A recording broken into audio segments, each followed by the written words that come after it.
Hello and welcome back to Strongwoman High's Dash Life is a Mishmash. Today we have very special guest, the current England's strongest woman 2025, Grace Hillbourne-Birch. Welcome to the show. You're going to make me blush, Becca. Not at all, not at all. We've got an exciting pod filled for today. So this will be coming out just before Giants Live, Britain's Strongest Woman as well. This will be coming out the Friday before. So I would assume as well that if you still haven't got tickets and you're listening to this now and you're thinking, I haven't got anything to do on Saturday night, go and get some tickets, get yourself to Giants Live. 100%. There are tickets still available. Come down, support the girls. Everyone says we want more women's shows for Giants Live. Come and support. It'll be a really good show. Yeah. It's a great lineup. Oh, mega. I mean, we was talking about it with Andrea last week on the podcast, and like the lineup this year is just insane. There's so many good battles in between you guys, isn't there? I can't wait. When I look through it, it feels quite surreal though. Because I'm like the newest to it, so they put my picture at the end. So when I'm swiping through on my phone, I'm like, oh God, oh God, oh God. And there's never a good one to land on. There's never one that I'm like, oh, well, that'll be okay. They're all... Yeah. I mean, but what a way to do it, though. What a way to come in to literally know it's the best of the best. So I'm buzzed from buzz. Yeah. How are you feeling for, like, the competition? So, like, the separate events and stuff like that? What do you think your strengths are? What do you think your weaknesses might be? I'm trying to go into it pretty level-headed. There's not any event that I hate. There's not any event that I'd say I love, maybe apart from log. Yoke is very new to me, so I'd never done a yoke till this prep, just because I'm still quite new to the sport. So that's going to be a bit of fun. But I've liked the training for it. Deads has been frustrating just because I've picked up a little niggle a couple of weeks ago. So I'm going to have to strap them all now, whereas I probably wouldn't have done before. But I'm just, with that event, it's the first event, so slow and steady. Let's try and get all the bars up rather than, like, I think I'm going to be a bit stressed anyway because it's new, it's like nerves and stuff. So my plan for that is slow and steady and just keep it calm. Shield is just horrific. It's we've gone over to Giants HQ and it's quite thin. Yeah. And I think that's what's so horrible about it, because I think I was expecting it to maybe be like this deep, so you get a bit more like that, but it's not. You're like this, and it hurts. Yeah. We've had this conversation with Andrea, and it's the same shields that they used in Europe. So the way that I would have done it, if I could do it again, was to try and grip my hands around it because it's thinner. Yeah. I've been able, because when we went over to practice, I've been able to get it like this. And I think that's going to be my plan on the night, to chalk up and try and get it like that. Because doing it like this, because I had one time when we went and I did it like that and it felt okay. One time where I did it like this. Oh God, I needed new art. And it's event 2. So you're like, I don't want to be kind of down and out by that point. And then yoke, I'm looking forward to yoke. It'll be what it'll be on the night. I'm not nervous for it, but equally it's still a bit of an unknown for me. Yeah, that's crazy that. Log 4th, which suits me because I love a log. I do love a log, and I think that could be a bit deceptive after you've had your deadlift ladder, your shield carry, your yoke, your arms and your shoulders are going to be done in. Toasted, So I'm looking forward to log. If everything else goes bad on the night, if I can put a good log show in, I'll be happy. Yeah. And then sandbag steeple to end. When will they get rid of the sandbag steeple? Honestly, I'm so over it. I'm so sick of sandbag steeple chase. It's so on trend at the moment, isn't it? It's been on trend for about 4 fucking years. Like, at some point, surely someone's going to get bored of it. It's such a shit event. I hate training it as well. I'll actively avoid training it. Yeah, same. It's something, that it always falls at the end of the session for me as well. And I'm like, but it's, you've got to do it, haven't you? But I would have just much rather have had a stone run. I love a stone run. I think that's, 100%. And it's just for me, like when I first started watching strongman shows, seeing the end stone run, it was so like, but sandbag steeple, it'll be fun. And I just have to tell myself it's 60 seconds and then I can lie down. Yeah, exactly. Even faster if you get it done quicker, mate. 40 seconds if you go for it. Fingers crossed.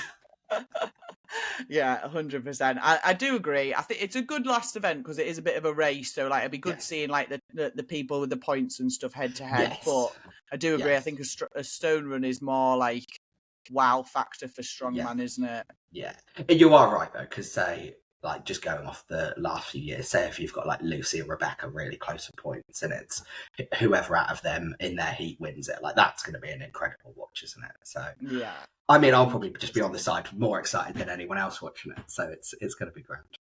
Yeah, absolutely class. I can't wait. It's going to be such a good show. Unfortunately, I'm in Ireland at the weekend, so well, you're competing, aren't you, my love?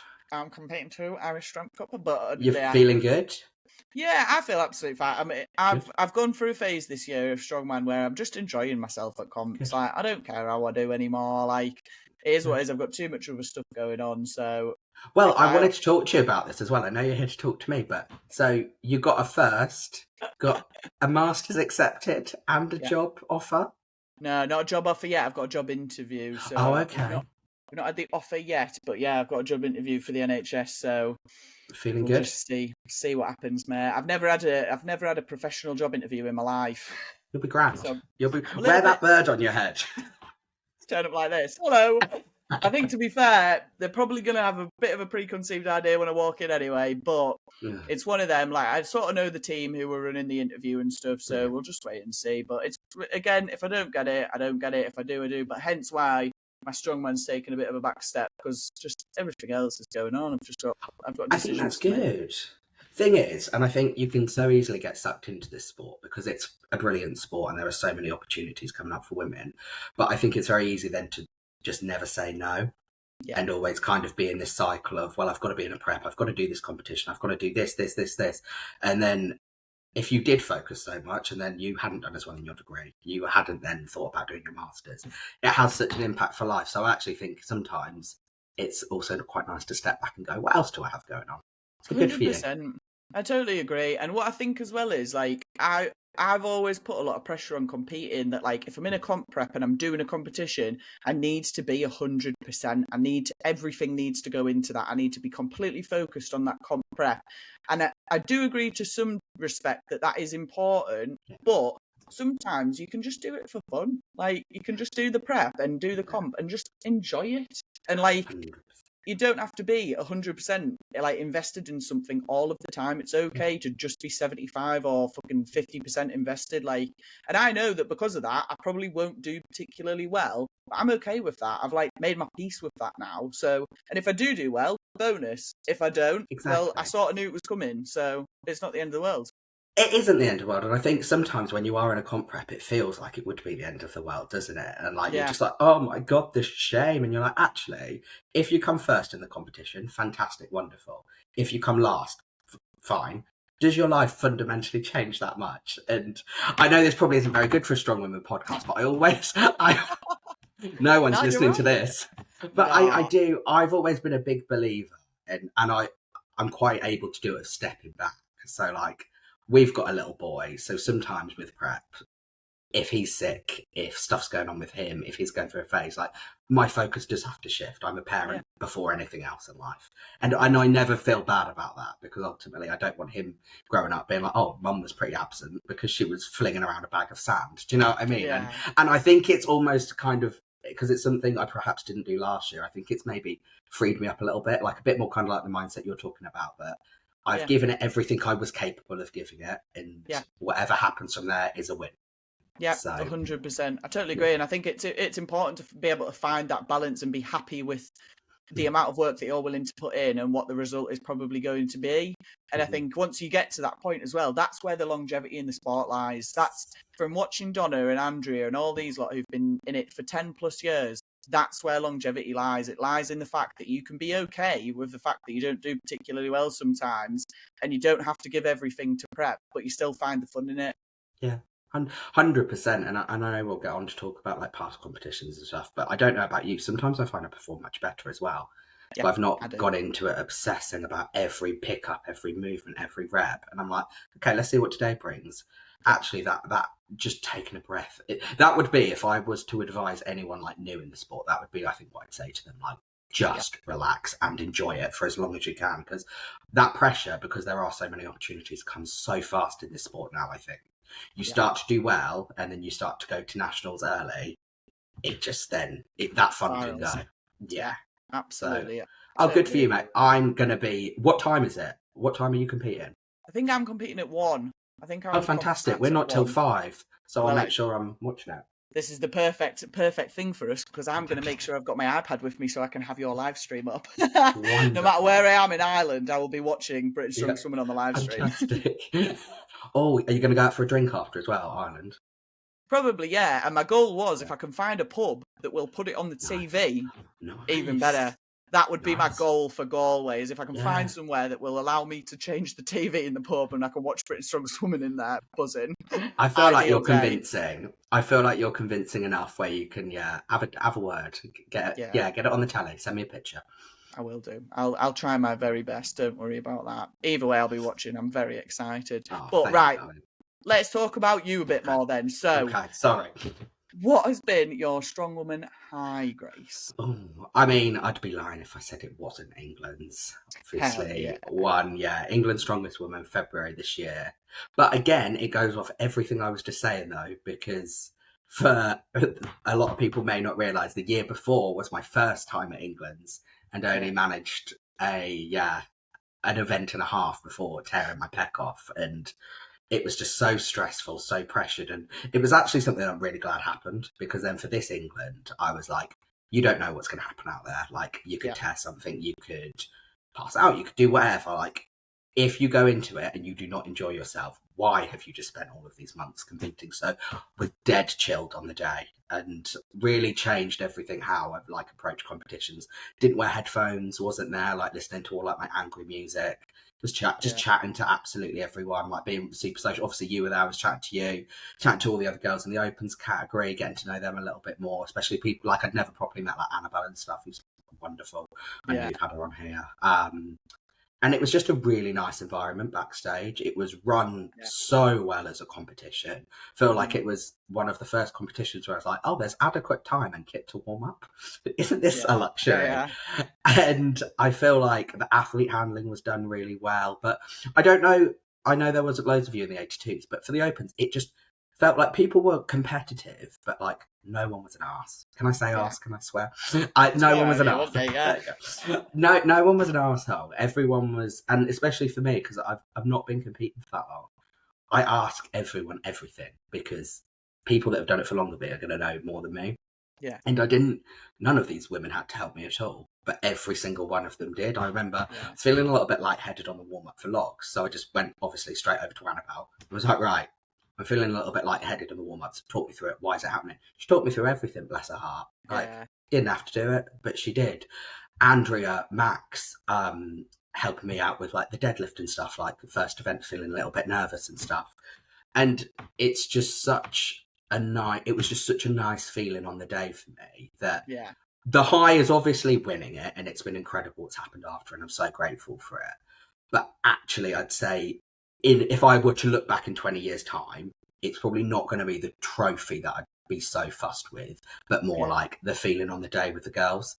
Yeah. And kind of having that environment with people, being like, yes, we all are competitive, but everyone wants everyone to do really well. And I love that about this sport, because I know that there's twats in every sport, isn't there? Let's be honest. But I can hand on heart say, I've yet to meet one that I've been competing against. And I feel really lucky to say that.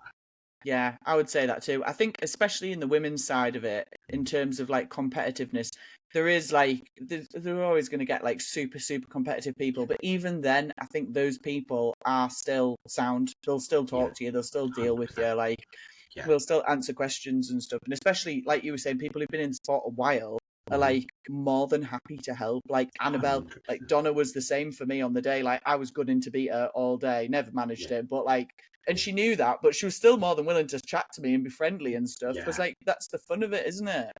It's so mint, isn't it? And I've really felt it like in this Giants prep as well, because we've gone over to headquarters a couple of times to try out the kit and stuff. Obviously, first time I walk in, I'm like shaking like a shitting dog, because I'm like, oh, hi everyone. I've paid a lot of money to watch you in the past. Hiya. Who am I? Yeah, do you know what I mean? Yeah, and you're just a bit like, oh, and I was obviously really nervous, really scared, because you're just like, is it gonna be different at kind of this level? Yeah, could not have been more wrong. So like Nicola and Bennett, so nice, like straight away. kind of really chatting to me, like, and not just like strongman, just like generally about like life and who I am and stuff. Like I'd never been able to meet her before. Claire Myler, oh my god, that woman. That woman has such a special place in my heart, honestly. She's so helpful to me in terms of like everything we've practiced. I want to get her opinion on like, so how would you deal with this? What are kind of your thoughts? She tells me everything.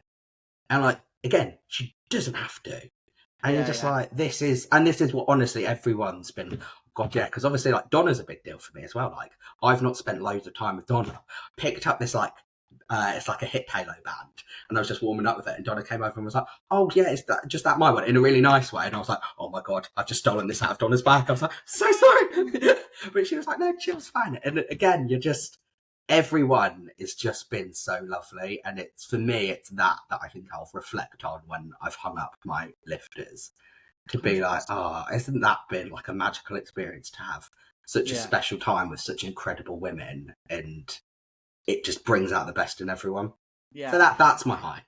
I love that. Yeah. And I think as well, that relates back to our point that we were saying before, where like you wouldn't put as much like importance on the trophy, but actually the memories that you made with everything. And it ties back to what we were saying before, when like, even if you're not fully invested in your prep and you're not like fully invested in your place in like following a competition, you're still going to get those moments in that comp. And I think a lot of the time that's what a lot of us are there for. Like, we're not really there for the trophies and the like fame and the glory. We enjoy it because like it's good crack with all of our mates, and like you get to hang out with these amazing people who are willing to help you. Like, you couldn't buy that, you couldn't pay for those experiences, could you? No, 100%, and that is it. And it makes me want to keep going as well, and like keep kind of competing and having that, because I wasn't going to do Europes, but I am going to do Europes now. Just because I was like, I was looking at who was going to be there on the day, and I was like, these are all my friends. Yeah. You know, and you're like, I just want to go and hang out with my mate. Like, I've done zero prep for it. Is it like, haven't done any sandbag toss, haven't done any like drop and turn yoke, because for giants it's just one way. But you know, you're like, oh well, like whatever happens on the day will happen on the day. 100%. Won't it be mint to have a weekend with all my mates doing the thing that we all like to do together? And yeah, I like that. I feel really happy in myself that I've got to this point with the sport too, because a year ago, very different. Yeah. Well, that'll move us on then nicely. So what has been your Strongwoman low? I mean, I can give you a visual. It's this little shit. It's this little shit right here. Oh god, I get it out at every opportunity, don't I? I'm like, take a look. You might as well, mate. Honestly, I talk about my bicep all the time. It's 2 years down now nearly, and I'm still talking about it. It's little shit. Yes, so England's 24, the debut at Nationals. And it is just the antithesis of everything I've just spoken about, because I remember when I signed up for it, it was like, how I can describe it to you is like an existential dread then just fell over my body. And I had a countdown app on my phone, but all it didn't like make me hyped. It just made me like fill with fear. I hadn't been competing. I think, so I did my first novice comp in February 2023. And crazy. So this England's Opens was May 24, so it was just over a year. And on reflection, I think I went way too early. I think I should have not done it. But as we've kind of spoken about, there's so many opportunities for women now. It's really bloody tempting. And I think physically I was there, but mentally, absolutely not. And I didn't know a single person because I hadn't been on the stage yet. So I remember rocking up. It was me with my sad little camping chair and my bag for life from Tesco's filled with my snacks. And I just remember putting out my camping chair, sitting in the middle of the warm-up thing, being like, I have no idea who anyone is. No one knows who I am. And like, obviously people are nice and people start to like make small talk. But because I was so scared, I just had like my headphones on, refusing to speak to anyone, playing like really, really intense music at 8:30 in the morning. Because it's not like we're there, do you know what I mean, at a nice time of day. So I'm just like rocking back and forth in my chair and feeling absolutely miserable. And then I remember we had to start warming up for deadlifts, and just I remember I was hanging from a yoke to put my suit on and just like physically shaking. It was just awful. Awful. And deadlift went okay. I think I came second in deadlift, but then it put me up for the Axel, which is where I hurt my arm, with Katie Smith. And obviously Katie, phenomenal athlete, wonderful woman. But also Giants Live, phenomenal athlete, what a person to kind of go against. And it spun me out. And I remember being like, God, I'm going to be up with Katie. And I don't have it on my Instagram anymore because it was too embarrassing. But there is a video of like obviously me doing the event. I look like, you've told me I can swear, so you can tell me off if I'm not allowed to say this. It looks like I'm shagging the air. Like how I'm trying to do my Axel, I'm like just looking like I'm shagging the air. Nothing's in time. There's no technique. It's like I've never touched an Axel before. And you can see why it happens, because essentially my arms are, I'm like dipping with my upper body, but going up with my legs because I'm just so stressed and so panicked. Yeah. And so as it then drops and like the momentum comes through, you just see it go. But it was just awful. And then I know I've mentioned it to you before. It's kind of, again, what we're talking about, the like pressure and the expectation. You tell people like, oh, I'm going for England. And it was just this like wave of shame and embarrassment. And I remember having like family watching on the live stream and just not even being able to look at my phone to be like, oh God, like I can't even face what it was. And originally, because I saw a physio there and they were like, oh, I think you might have just torn your bicep. So everyone was like, oh, that will be like, it may not be great, but it'll be okay. Yeah. And then I just remember being like, it doesn't really feel like my bicep though. And then I went to A&E that night, and it was really where I kind of allowed myself to have my one sad tear fall down my face. Yeah. I really should have had like my phone out, like someone on the bus playing some like sad music to myself. It was a sad state of affairs. I would have been playing it for myself if I could have. And yeah, then to be fair, NHS fantastic, really good. Had the scans, found out that it completely tore the tendon for my pec here, and then within 10 days had surgery. Nice. So long live the NHS for that, because couldn't fault them for that. But in a way, I know it's annoying when people say this, but I am actually really glad it happened, because I think it just gave, like, the worst had happened for me. I was really, my big fears, looking like I didn't belong there and embarrassing myself and not doing very well. And I'm not saying the first two other people would say that, but like it kind of realised all my worst fears with what happened with it. Yeah. And then I just remember afterwards sitting there, and again, I'm so lucky because we've got our little boy who is just my absolute world. He was just sat on my lap, and I just remember being like, is it that bad? Do you know what I mean? And just being like, did I die? No. Have I still got many wonderful things in life? Yes. Can I come back and still train? Yes. Yeah. Things kind of happen, and I think obviously because I know you did your bicep like kind of just before me. I think speaking to you kind of about the injuries, Luke Richardson's my coach, who he's familiar with injuries, obviously. Yeah. I think then kind of having that perspective of actually people can have really horrible injuries and they can come back and it's okay. And Luke was great, because there was. With how bad the injury was, like I was in a sling for 12 weeks, it wasn't very pretty. I think if someone had dangled the carrot of, do you quit because you've not been doing it for that long and you've got a job and you've got responsibilities, like yada yada, I could have been quite tempted to have just been like, burying my head in the sand, this sport isn't for me, I've embarrassed myself a bit. But no, it was never even a conversation with him. He was just like, right, cool, you've had your surgery now. Let's start your rehab. You can only move your arm here. Let's try and get you to here, and let's try and get you to here. And I think throwing myself into that rehab journey just gave me that goal, and having people that I could send videos to be like, oh look, I can now do this with my arm, and I couldn't do that last week.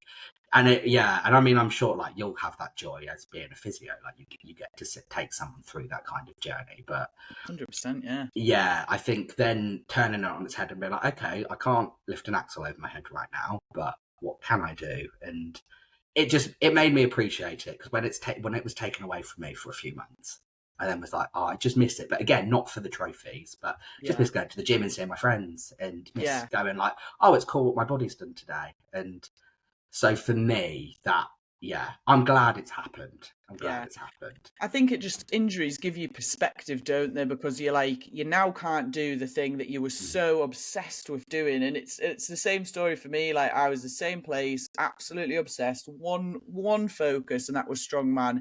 And I had loads of other shit going on. And when it happened, it makes you take a step back and go, actually, I've got fucking loads of other shit like this. And you realise that you can still be involved, you can still have the social aspect, you can still have all these things. It doesn't have to just be, I have to be doing it to compete and to win and to do this and take it so seriously. Actually, this is meant to add to my life, not make it fucking harder. So yes, and it's enjoying it.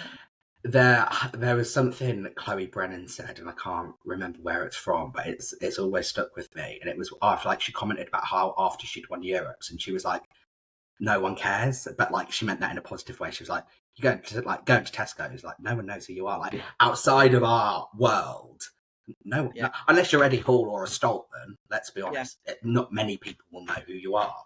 So actually, you've just said something that I'll take away with me as well, because I like to take things from people, where you just said, like, in terms of, if this thing that we do when we spend so much time on, like, doesn't give something back to you, then why are we doing it, and why do we spend so much time on it? And I think that is just a really healthy way to start looking at it, and to kind of have the ethos about it. Because let's be honest, with the amount that we kind of all compete, which may be like 4 or 5 times a year, you can't smash it out the park for 5 competitions. You just can't. You're going to drop things, you're going to make mistakes, you're going to get injured. And I think just having that, and maybe it comes with age, I don't know, I just think having that reflection time. Yeah, I agree. And I think as well, like you said, like, you're not going to get every competition bang on, and you're constantly learning. This is a sport where you're never going to be on the top of your game all the time. Like, fucking hell, we've seen it with Mitch Hooper. Like, he reckoned he was the greatest athlete ever, couldn't be fucking stopped. Look at him now this year. Like, he can't be consistently good at this sport. It's not set up that way.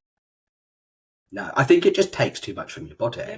Like, I know for me, I think I'll probably have maybe like 2-3 weeks off after Europe's, because I'm going from competition to competition. I think if I try to then be like, cool, we'll have a few days off, go straight into prep for Worlds in November, I start to lose the love for it as well. Yeah. You know, when it starts to become a chore, I find this the hardest sport in the world when it's a chore. Because who wants to go yeet a sandbag in like 30-degree heat after you've worked all day? No one does. Do you know what I mean? It's not something where you're like, oh, well, I'll just sit on my sofa at home and I'll like do a little bit or something like that. Like, it isn't that type of activity, is it? So I think sometimes actually being like, right, let me miss it again, and then we can kind of come back into it. 100%. And that's it's funny, because that's what an injury does to you as well. It forces you out. It forces you to take that perspective and go, actually, this isn't like adding that much to my life at the moment. I need to reprioritize what I've got going on and enjoy this sport again. And I think, like, that's the thing, isn't it? Taking that time out is so valuable, and so many people just don't do it. They're like, it's full time all the time, strongman. And if you can keep that pace, then great, but there's not many people that can do that for 10 plus years. No, and I think what the great thing about this sport is, because I'm turning 34. It's my birthday on Friday, actually, when this goes out. So it's my birthday the day before Giants, I know. What? So, I know. You're going to get all the happy birthday messages for that. Yeah, I know. I better. I think as well, because obviously I do have an awareness that actually I'm like 6 years out from potentially going into Masters. Yeah. And then you do kind of think like, God, so actually in the grand scheme of things, if you took a year to just, you know what I mean? Say if like, you were like, oh, I had a really comp heavy year, like say if there's ever a point when I'm not enjoying it as much, to be like, okay, well, why don't we take a year, still train, but just not have that kind of pressure, that the demands of that prep and stuff. And then I think it's a good way to be. And I think that's probably how I'll be, not because I don't love the sport, but actually because I love the sport so much, I want to carry on with it. Rather, I don't want to be like a 4 or 5 years and done. Yeah. But if I have to be like this with it to make sure that happens, then that's what I'll do. 100%. I think that's a super important point, and I think it's made really obvious as well by the likes of Andrea, Donna, Claire, who are now, Claire's in the 50s, Andrea and Donna are both in the 40s, and they are still at the absolute top of their game. And like they take time out. They take a few weeks here and there. They take a couple of months here and there. Like, they've not done it full time for the amount of time they've been in it. And like, So we've still got the availability of like so many years of strongman. Why burn out in the first 2-3 years? Pointless. Yeah, and I think it's tempting though, isn't it? Because when you start like how the year's set up, and you're like, oh well, I can go to England, and then I can go to Europe's, because most of them are like online qualies, aren't they? Yeah. So you can do, and then Worlds have got your online qualies. So like, I think the temptation, and I mean, I'm being kettle black here because this year I am doing England's, Europe's, Giants, and then Worlds, but I because potentially depending how I feel on Worlds, I may not do England's again next year, to then just have a bit of time. Because I just really want to be like really enjoying everything rather than being like, oh, well, I feel like I have to do it because I won it last year.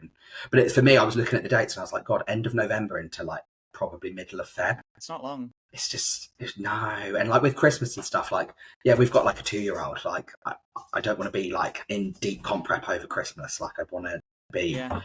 Having, do you know what I mean? Being a parent first at that kind of point. So it's definitely a balance, but I'd never want people to think that it's because it's not from dedication. It's just because I want to make sure that I can try and do it for as long as possible. 100%. I love that. Right. Well, I want to ask you as well about your background as well, because you said started in 2023, which is an insane progression in the short amount of time that you've had in the sport. So what's your background? What's your sporting background before this?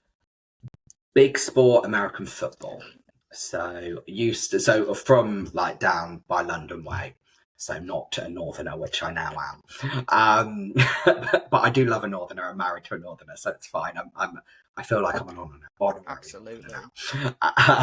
So played American football for about 5 years. Wow. From like after I like mid-20s, loved it. Loved a team sport, loved the social aspect of it. I don't know if you know anything about American football. A little bit because of Jackie, but not much. Yeah, so I can't remember what position Jackie plays now. I think, I can't remember for the life of me. I won't try and guess. So my only position, I was offensive line. So I did not touch the ball. All I ever had to do was just get hands on with the woman in front of me and stop her from getting past me or move her. So it was like super physical. So I think that was kind of like the big basis for this. And I played a bit of rugby when I was like younger and kind of went to uni and stuff. But no, American football was the love. But then we moved up north and just didn't manage to find a team up here. So stopped really sport for a couple of years. And then got like, I don't know if you've ever had it, but like get really like itchy feet. Like I need to be doing something competitive. And something like with my body, because otherwise I just, I get a bit like this. And had just seen it on like social media and like YouTube and stuff. It was Atlas Stones and Log that really like kind of drew me in. I was like, that looks fucking ace. Yeah. And I remember my first PT session in Strongman was October 2022. And I just remember going to the guy at the gym and being like, can you just let me touch a log? Because it just looks incredible. Yeah. And that was it. From that moment, just absolutely loved it. I think I like the variety. Yeah. And just, there is something for everyone. And you get people that are insane at deadlifts, but then you get these incredible presses.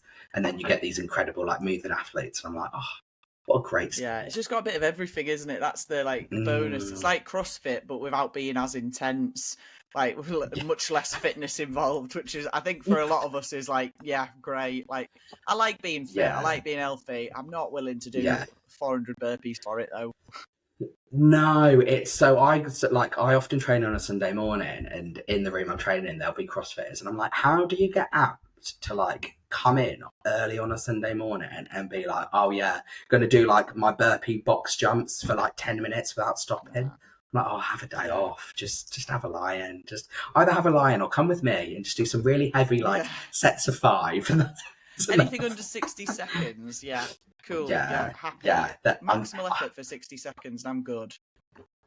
I know, because I'm friends with a few CrossFitters, and they'll like go for runs around the car park, and then they'll come in and they'll, like, you know, that thing where they like do a pull up, but it's not a pull up, you know what I'm talking about. Yeah, that's it. And they do that over and over again, and then they're doing their burpees, and then they go for another run. And I mean, I'm just then sat there on my log pads being like, I've done 2 sets. Don't worry about me, guys. I'm gonna have a 6-minute break now. Yeah. It's all about the CNS, just letting that calm down a little bit. Recovering before the next set. Don't want to rush it. That's what I tell myself. But no, it's yeah, I think that there's so many parallels with strongman and CrossFit, and I know there's quite a bit of rivalry, and there's always a bit of rivalry on social media. But touch wood for me, the CrossFitters I've met, they've been pretty decent. Yeah, so. no, I think it's the same. I think it's one or the other, isn't it? But really, there's not that much rivalry. Like, everyone's going to whinge about it, aren't they? But exactly. Question for you, because it's something I found. So strongman's my first individual sport. I've only ever done a team sport. Have you ever done a team sport? Because I'd be interested to hear how Becca would be in a team sport. I don't think I ever have, because I wasn't big in like sports at school. I was a PE dodger, me. Like, I did a bit of athletics and stuff like that, and I thought, like, because I was all right at throwing shot put, and that was about it. Like, I was all right at hurdles because I had long legs. It was one of them, but I never really I wasn't football or rugby or in any teams or anything like that. And then I did a bit of dancing, and again, that was like individual. I never did any like team sports. So I've what type of dancing? Freestyle disco dancing, mate. Right, you shouldn't have told me that. Europe's warm up. You can lead our little get some cardio. I'll show you the pictures. You won't believe it's the same person. To be honest, I look like a complete. I've shapeshifted over the years, me, big time. I look like a. Good for you. You wouldn't see me, and you'd be like, "Who the fuck's that?" I look about 40-year-old. Like, it's awful. Full dance, hair, makeup, everything tan. I had the fucking lot. I should have really been set up for bodybuilding. To be honest, like when I started training, I was into bodybuilding because that was the closest thing to dancing for me. But I appreciate the fact that I then fell into strongman because that gave me much more of a like actually strength's more fun than like looking good. Like, I enjoy being. I mean, now you've told us there are photos, mate. I think your Instagram's probably going to have to see some. Every now and then, if it comes up on a memory, I'll post them, and the messages I get people like, "Who the fuck's this?" And I'm like, "It's me. It's me at like 15 years old, looking absolutely fucking mental." I'm a girl. Yeah, I am actually a girl, surprise. But honestly, I used to do all my own makeup and stuff. It's crazy. I've fucking lost that skill. Can't do it anymore. Literally, I've got eyelashes on. Don't need it. I can't be asked to do my own fucking face. You don't need it. Beautiful enough. Ah, you're so cute. I know. How did you find then being in a team sport to being an individual sport? I think that's what freaked me out so much about strongman, because there is I suppose there is a safety in a team sport. Like, you can do a bit shit on a play and you can kind of be a bit covered, can't you? Whereas there is something, and I say it to everyone, like if I ever go ref comps, and it can be like from first timers comp, there is something so incredibly brave about doing a competition in strongman, because you are ultimately going out with everyone watching you and you are saying, this is me, this is a product of my training, this is who I am today. And it's nuts that like the bravery, and I think sometimes again, because we it's just what we do, we lose sight of it, that it is insane that like you go out there. I was reffing North Yorkshire's strongest, and it was like a novice kind of competition. And some of them there, like they'd never been in front of anyone competing, and then there were like 200-300 people watching them, and you're just like, it's crazy that you do that. So for me, I love it now because I feel a bit more in control of it, whereas I used to get a little bit frustrated in team sports sometimes because I can be quite competitive, and if people were messing around, I run a tight ship. Like, come on, focus, switch on. But yeah, I think initially it really shocked me because you're like, oh, I feel a different kind of nervous here because there's no one to blame anything on but yourself. Yeah, the pressure's all on you. I love that as well. I think that's not spoken about enough either. Like the actual bravery it takes to just sign up for that first comp and go, actually, I will do this. I'm going to put myself out there. And like, it takes fucking balls to just get just that step. At novice level, that is a massive fucking step. 100%. Especially when you've got no background 100%. in like doing anything like that. And especially as an adult as well, where we're all a bit like, you're so worried about what people think about you and what you're portraying out to the world. It's like to just take that step and go, actually, nah, like I'm ready to show this work off now. Let's go. 100%. And my favorite, if I had like a favorite category as well of athlete that's new to the sport, it's when they're like 40, 50-year-old. Like there was a woman who I've seen compete a couple of times. Her name was Tina. She's a grandma. Yeah. Like, fair play. Like, I cannot think when I'm like, do you know what I mean, say in my 50s, that I'll be like, oh, I'm up for this new, like, really, like, competitive, difficult sport. But, like, she absolutely loves it. And, like, I always watch her, and it just gives me such a good perspective on the sport, because I'm like, that she is incredible. Like, that she's gone out there and she's just been like, right, I'm a grandma, I've got all these other responsibilities, but I'm doing this for me. and I'm brave enough to do it for me. And I really fall in love with the sport over and over again when I go and watch competitions, especially more like the grassroots stuff, because you're like, it's incredible that like what people are doing with their time and things like that. So no, it's been nice because I've refed a few things over the summer and like spring, and it's just really made me fall back in love with the sport, like again to a whole other level, because it's what it's all about, really. Absolutely, isn't it? Yeah. And you're a belter for that as well. Like I know we spoke about it on the podcast with Andrea, is giving that time back to the sport as well. Like once you get up to that level, I mean, even at novice level, if you're competing now at novice level, going and helping out at comps is the best way to build relationships and get your name out there and get yourself into 100%. The sport, like integrated into it, just by helping 100%. out. 100%, because I think as well people don't always realise like it costs a lot of money to just even hire spaces, to move kit. Like if you're going to be like paying for a venue, if you're just going to have like people that like even to like get trophies and prizes and things like that, like the gyms that have created the growth of this sport, for me it's super important to kind of give back to keep it growing and things, because that's how we make it better. I mean, even for me, I've been in the sport 2 years, it seems like it's changed so much. I'm so excited to think in 5 years time, where is this sport going to be 100%. And it's where you're so good too, like with how you take your podcast around. I know you're at like Norl a couple of weeks ago, like you're doing the commentary and things like that you do, that will mean so much to those athletes too. Like they get to have their live stream, like the friends and family that can't see them do it in person get to watch it. I love that you do the interviews with them as well. It's giving people that wouldn't normally have a platform, and I think that's how we grow it. That's how we continue to move it and we take it forward. And I think in reality, in our maybe competing years, we may not see the full benefit, but I'm thinking like 15 years time, I mean, I would love to see strongman being an Olympic sport. I think what if you held it like, you know, like how they do with like worlds and stuff, you had it over like a few days, different events, like a knockout thing.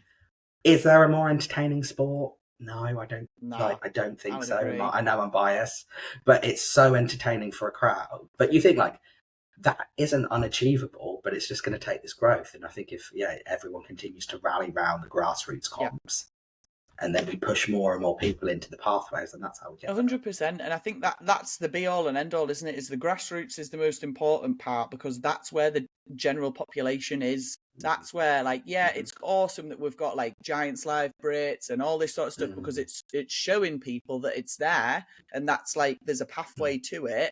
But the grassroots is where people will begin, where you'll get the most people in, and that's where we'll make it more mainstream, is by getting the grassroots out and having a decent standard of grassroots as well, so that when people go, it's not shit. They're like, oh, fucking hell, this is well run. Like, this is a really nice event. Like, I'll definitely do this again. And then you've got them in. They're 100%.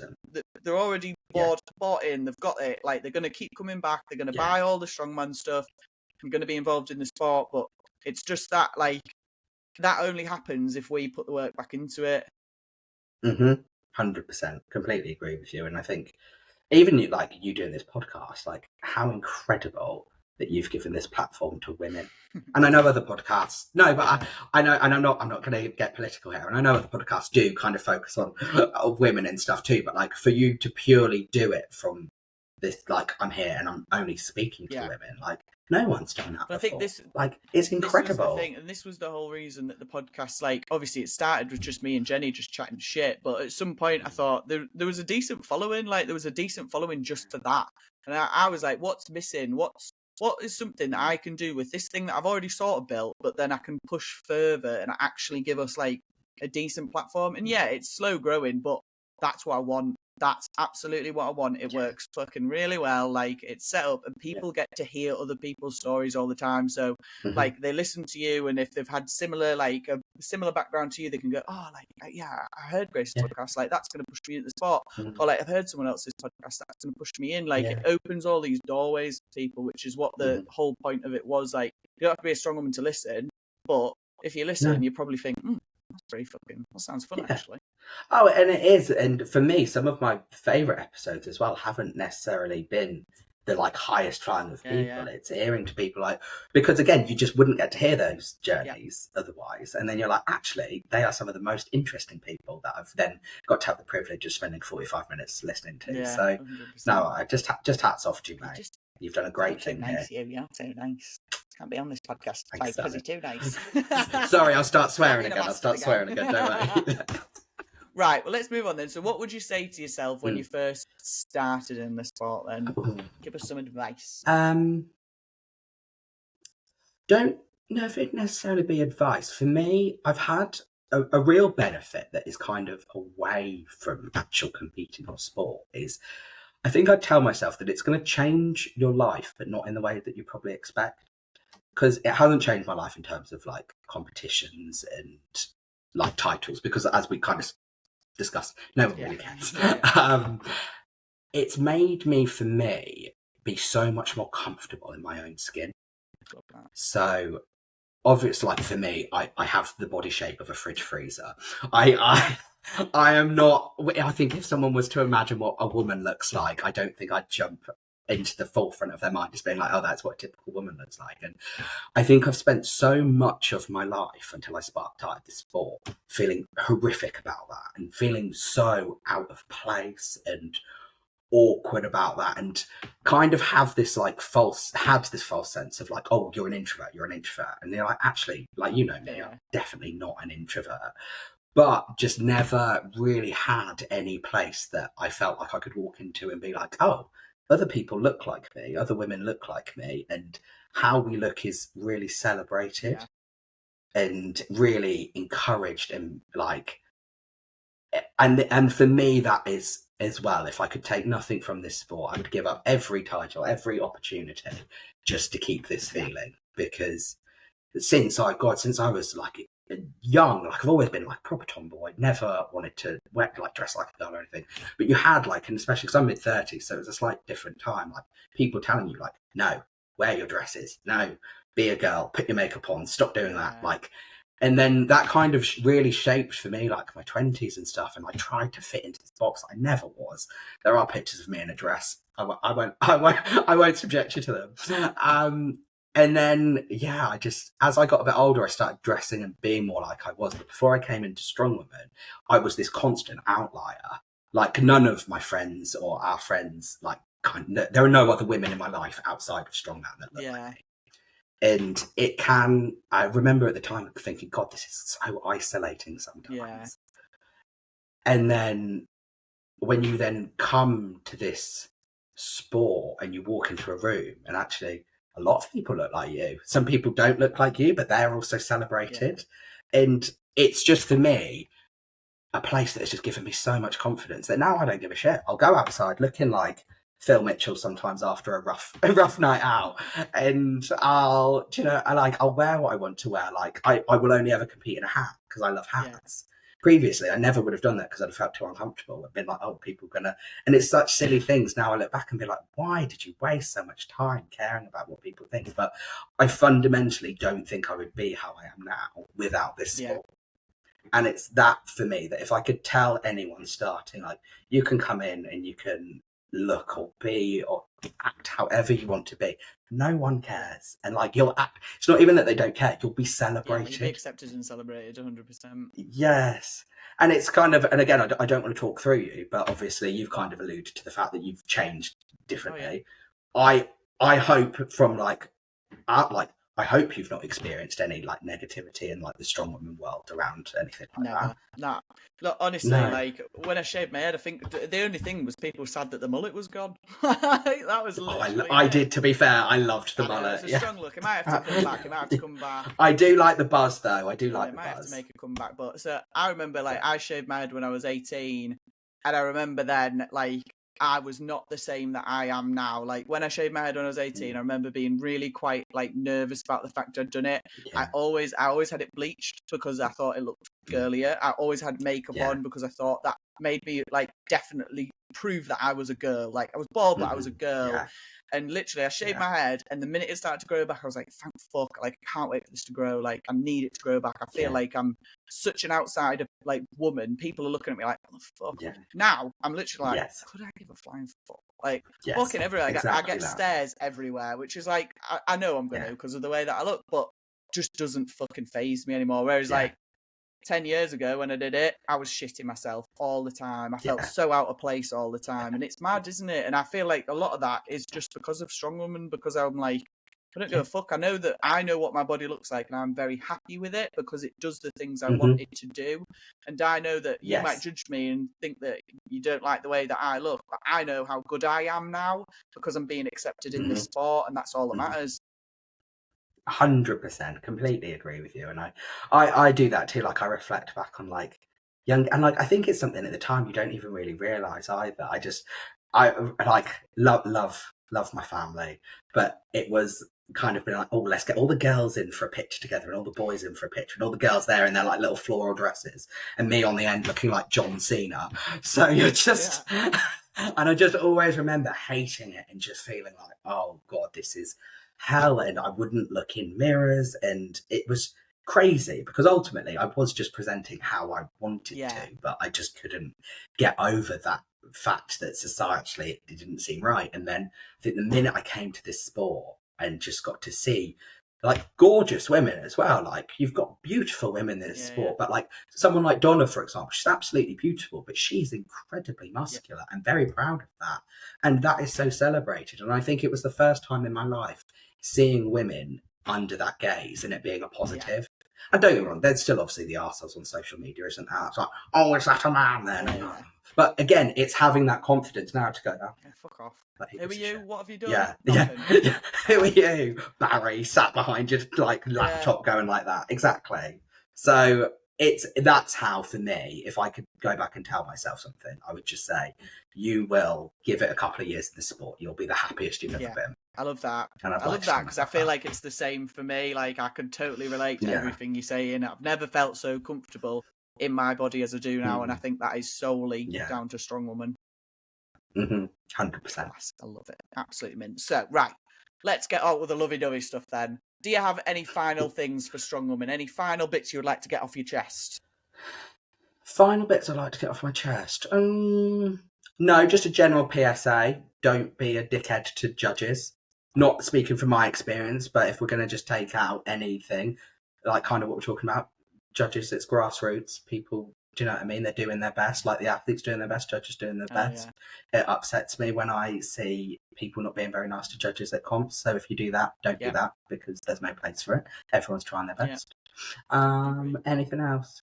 No, I think we've covered everything else. Just stay happy in the sport. That would be my biggest thing. Just stay happy. And if you start to lose the happiness, take a little breath and then come back to it when it feels happy again. I love that. Great advice for anybody to take, I think. Spot on. Lovely. Right, let's move on then and get some sillies in. So, onto the silly goose section. Okay. Silly goose. It's silly goose time, where our lips get loose and our minds run free.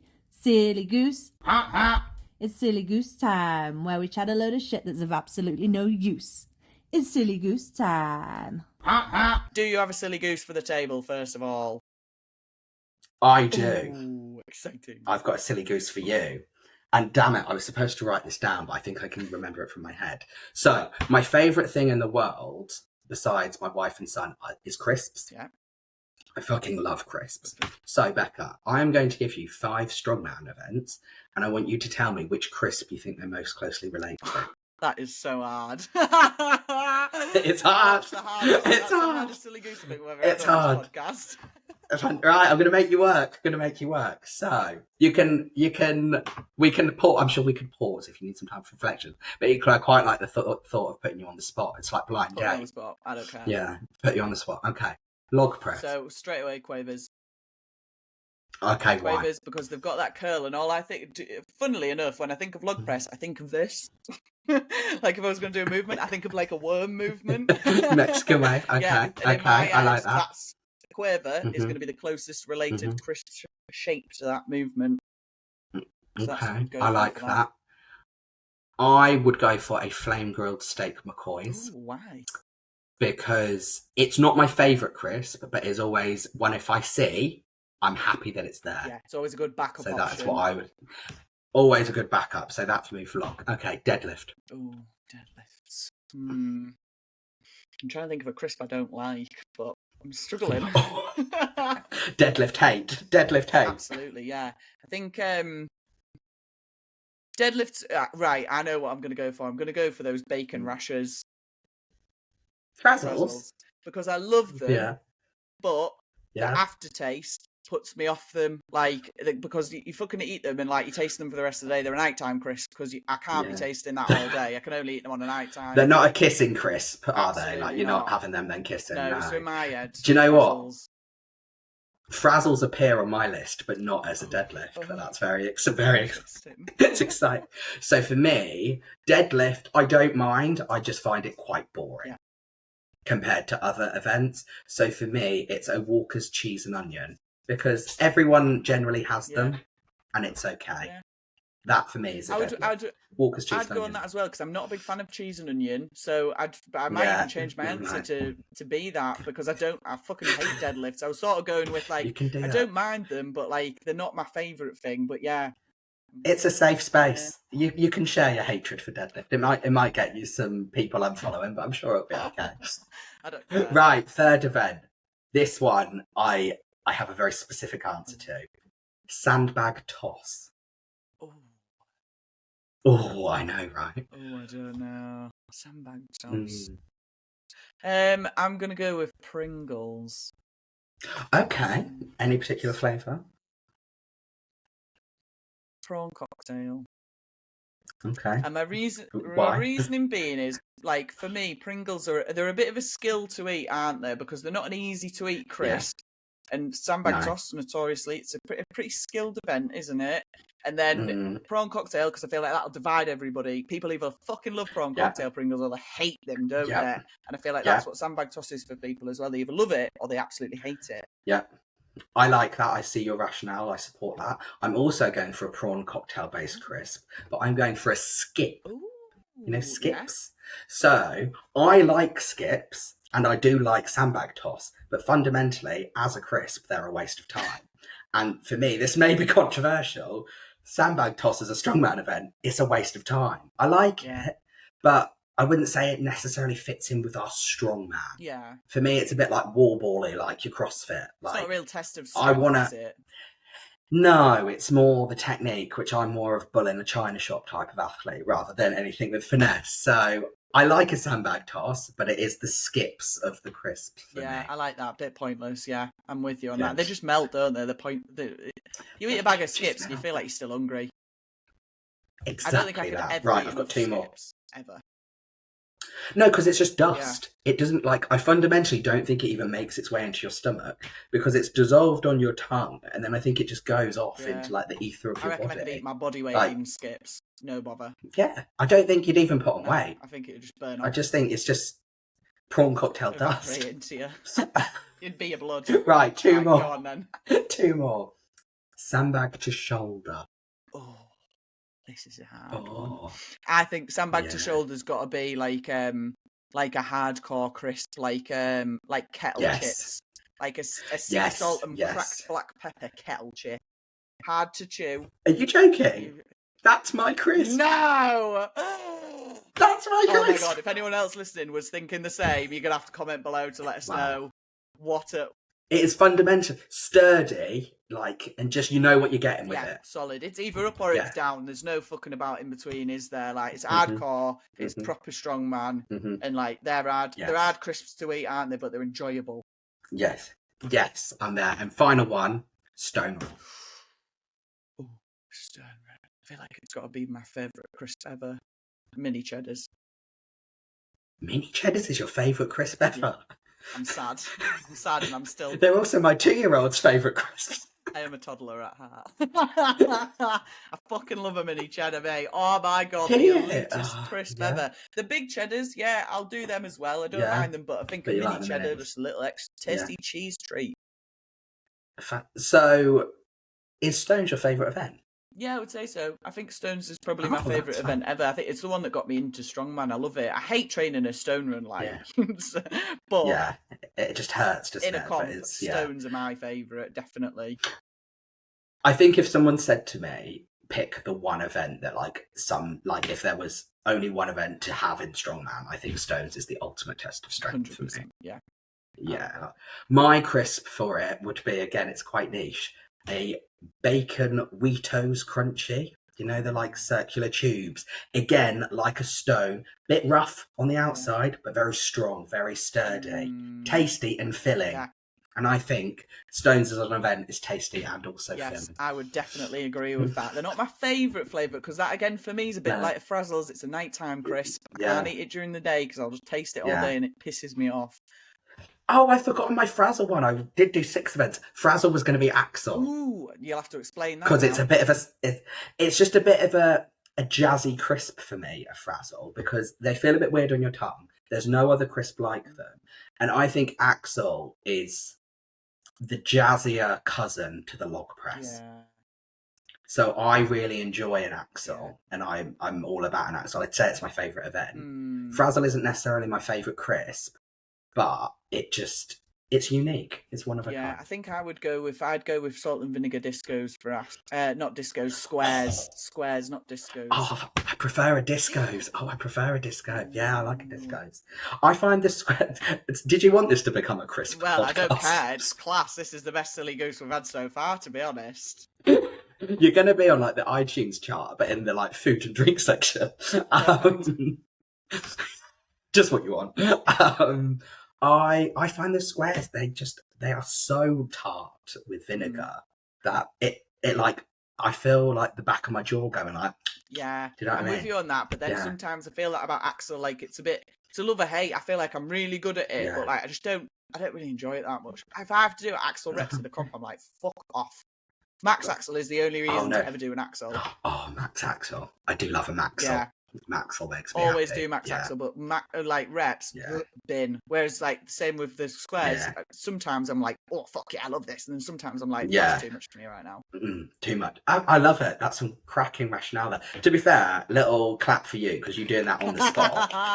I've had days to pour over this selection. Very well done. No, this is why I love the silly goose, because it's your initial stupidity that has to come out in it. So I appreciate that a lot. That was a very good silly goose. If you're listening now, coming on this podcast, take notes for that silly goose. That was a belter, absolute belter. Right, well, I've got a quick little silly goose for you at the end. Mine was, what would be the silliest crime that you could commit freely? What would you like it to be? Obviously, segueing in from our last topic, theft of crisps. If I could just go... If I could just go into Sainsbury's and just in the morning be like, oh, I fancy some 111, and just waltz on out of there. And generally, I'm not a politician, but I think the country would be much happier for free crisps, like an hour in the morning. You can go in and just steal as much as you can. 100%. I don't know if you have it up here, but when I was living down in London, there was this like Pret subscription card, and you could go get like up to 5 coffees a day. But you just had to leave it like an hour or so in between, and you paid like 30 odd quid a month for it. I want that, but for crisps. So like I could just pay for like a subscription, and because I don't always know what crisp I want to have. Yeah. But then I could just go in and be like, I'm so sorry. I definitely didn't mean to take up 15 minutes talking about crisps. I absolutely love it. It's fine. It's no problem at all. If any listener is at Giants on Saturday though and happens to have a spare bag of crisps afterwards, I would thoroughly enjoy a bag being thrown at me. So what did you say your favourites were again? Oh, it changes. It's just too hard.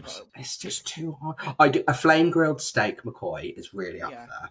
I do love that as a crisp. I love a roast chicken Walkers. Yeah, solid. I love a roast chicken Walkers. I do like a Frazzle too. So anything in the like meaty section of the crisp world. Need the protein. Yeah, I like that. That's how I justify it to myself. I'm like, must be at least 10 grams of protein in this. Yeah, I think the stealing crisps idea is fucking great. I think we should just free crisps all around. It would change the nation. 100%. It would. Everyone would just start the day being like, oh, imagine it sat in the office or like wherever you go to work. What crisps are you having today then? Oh. Belter. I think, do you know what? Societal cohesion would go through the roof if we just all a little bit more time for crisps. I'm with you on that. I'm 100% on board. Yeah, I love it. Right, well, so where can people find you then if they want to follow you and follow your journey and all that sort of stuff?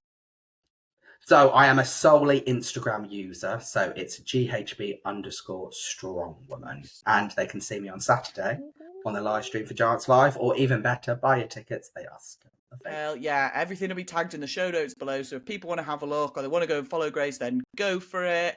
And yeah, best of luck for Saturday. I can't wait to watch Thank you, darling. stream. Best of luck for yourself. Thank you very much. Thank you very much. And thank you so much for being on the pod. I appreciate it a lot. Thank you so much for having me, darling. No problem at all. So we will see you all on the next one. Goodbye. Thanks for listening to this episode of Strongwoman Highs, and I hope you enjoyed it. If you want to support the podcast, then please give us a follow on Instagram. Or if you would like, we're also on buymeacoffee.com/Strongwoman Highs. This is where you can send us tips, or you can also join our membership area, which is $5 a month or £4 a month. It's the silly gosling level. We'll post out any extra content that we get on there, and hopefully a few little free giveaways of things as well. The podcast currently doesn't cost a lot to run, which is what we're trying to keep it as. But we would like to be able to cover our costs, and also once those costs are covered, any profit that is made on Strongwoman Highs will be getting saved up and put into a pot for future Strongwoman competitions that we can sponsor. So if you have a Strongwoman competition that you'd like to be sponsored, or if you want to be on the podcast, then give us a shout, send me a message on Instagram or on YouTube, anywhere else you can get us, and we'll get it sorted, because the more women that we can get on, the better. Thanks for listening and watching. Bye!